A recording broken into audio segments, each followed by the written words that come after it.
Bem-vindo ao canal do Curso Bizu. Aqui você encontra a melhor preparação para a prova de título de especialista em cirurgia vascular. Antes da aula, deixe o seu like e comentário aqui embaixo e siga o canal do YouTube e o nosso perfil no Instagram para não perder nenhuma novidade.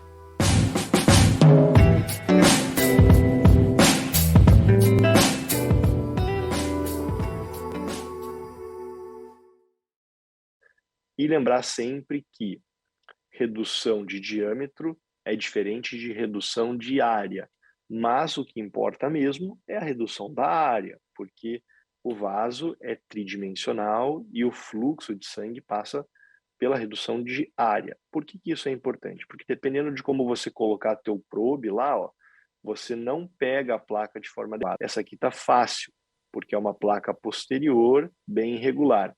Agora olha essa daqui, ó. Inúmeras formas que você tem de medir a redução de diâmetro. Então, se você fizer, por exemplo, aqui no vermelho, você vai pegar um dado completamente diferente do que se você fizer no preto ou no branco.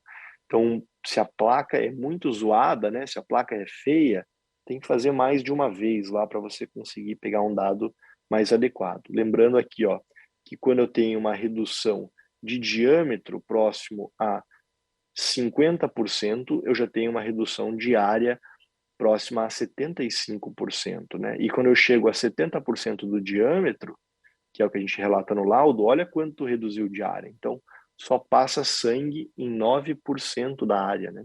Terrível. Então, é isso que está mostrando nessa imagem, e essa imagem foi retirada do próprio documento do DIC, né? Que é do Colégio Brasileiro de Cardiologia. Então, aqui a importância de você fazer mais de uma imagem e tentar pegar a placa em mais de uma incidência, né? Porque você pode realmente se confundir, é bem fácil de se confundir. Então, falando de redução do lúmen do vaso, a gente vai fazer isso só para pacientes que têm estenose, tá? De 50% ou mais. Você vai realizar no maior ponto de estenose, no modo transverso, e aí você tem como fazer isso pelo método NASCT ou pelo método ECST, ou EXT, tá? Isso aqui causa bastante confusão. Vamos falar sobre o NASCT.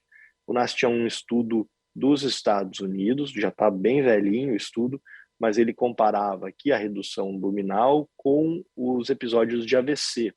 E aí, para fazer o cálculo que está aqui em cima, ó, você faz a comparação do ponto de maior redução luminal com um ponto saudável da artéria carótida interna. Então, olha só para o cálculo do NASCT aqui em cima. Ó. Eu vou fazer o A menos B, sendo que A é a artéria carótida interna saudável, menos o menor ponto de redução luminal sobre o A. Tá?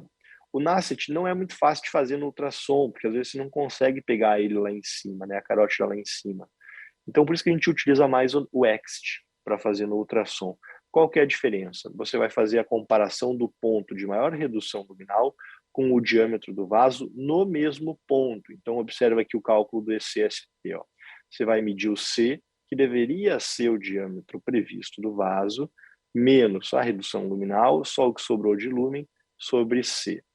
As duas formas são adequadas, mas elas não são exatamente iguais em porcentagem. Então, tem uma comparação entre elas aqui. Eu sempre memorizo que 60% de redução luminal do NASCT equivale a 80% de redução luminal do ECST, tá? Que é o que os americanos usam aqui para operar carótida.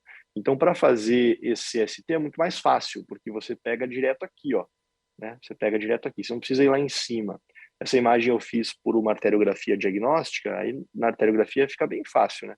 Você consegue fazer tudo que você quiser aqui, mas no Doppler não é tão fácil assim.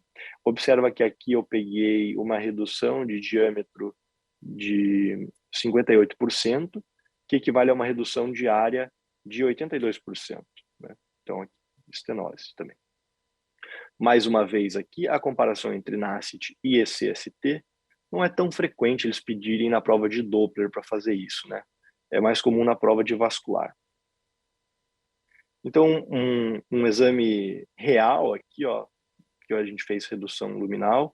Então, você vai pegar no ponto de maior estenose, quanto sobrou de área e qual era o diâmetro saudável, né, do vaso, e aí você vai fazer o cálculo. Então, eu pego lá o C, que aqui ficou representado como 10,1, menos o B, que ficou representado aqui com 3,7, e coloco sobre o C. E aí eu vou ter um percentil, que aqui deu 0,63, que representa uma redução luminal de 63%. Tá? Eu fiz aqui no longitudinal, mas poderia ter feito também no transverso, que é o que está aqui. Ó. Então veja que aqui eu tenho quem? Artéria carótida externa, e aqui a artéria carótida interna. E olha só o tanto de redução luminal, né? Essa placa aqui é uma placa maligna, né? É uma placa terrível. É daquelas placas moles, a gente vai ver mais para frente aqui. Aqui a redução luminal, nesse método, deu 0,58, né? Então você veja, no mesmo ponto, a mão do examinador muda muito, né? Olha só como muda, de 63 para 58. E os dois foram feitos por um cara muito bom, que eu confio. Então, a mão do examinador aqui é complicado.